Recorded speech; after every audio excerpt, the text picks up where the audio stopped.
तो फाइनली ज्योति सिंह को जवाब पवन सिंह ने दे दिया।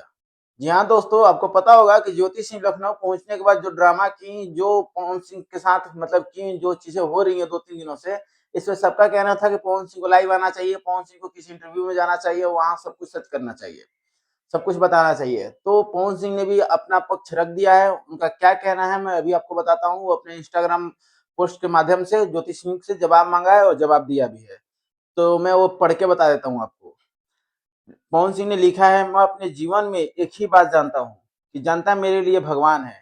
क्या मैं आप सबके भावनाओं क्या मैं आप सबके जनसभाओं को ठेस पहुंचाऊंगा जिसके बदौलत मैं यहाँ तक पहुंचा हूँ। उसके बाद लिखते हैं, ज्योति सिंह जी, क्या यह सच नहीं है कि कल सुबह आप मेरे सोसाइटी में आई तो मैंने सच समान आपको अपने घर पे बुलाया और करीब 1.5 घंटे हम लोगों की वार्तालाप हुई। आपके द्वारा बस एक ही रट की मुझे चुनाव लड़वाइए कैसे भी, जो कि मेरे बस का नहीं है।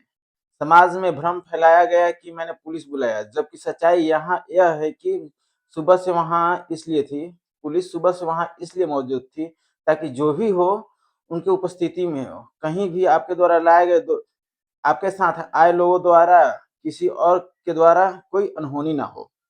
ये रहा पवन सिंह का रिप्लाई।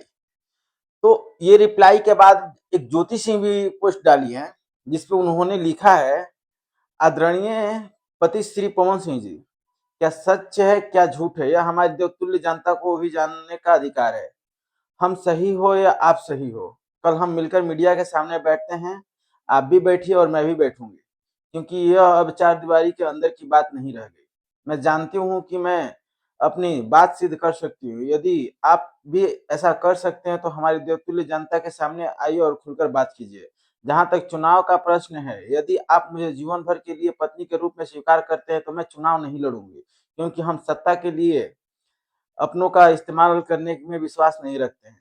और जहां तक आपने 1.5 घंटे बैठने की बात कही है, तो आपके फ्लैट में मेरे आने और वहां से जाने की सारी फुटेज सीसीटीवी में उपलब्ध है। तो आशा करते हैं कि यदि आप सच हैं तो हमारी देवतुल्य जनता के सामने मेरे साथ बैठिए। आपकी पत्नी ज्योति सिंह। तो ये रहा दोनों के बीच का मतलब एक दूसरे को जवाब। जो होता है ना, लोग मांगते थे कि पवन सिंह बोले, पवन सिंह बोले, पवन सिंह ने भी अपने तरफ से क्लियर कर दिया कि भाई ज्योति सिंह से मिले, लेकिन ज्योति सिंह रिश्ते बचाने के लिए नहीं आई थी, ज्योति सिंह चुनाव लड़ने के लिए आई थी, ज्योति सिंह सिर्फ चुनाव लड़ने की बात की।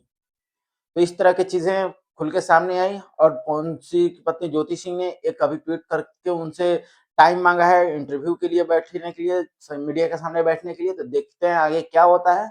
जैसे ही कोई अपडेट आता है मैं आपको बताता हूँ। आप लोग हमारे साथ जुड़े रहिए। तब तक के लिए आप हमें सब्सक्राइब करके रखिए, वीडियो को लाइक कर दीजिए। मिलते हैं तब तक के लिए नेक्स्ट वीडियो में।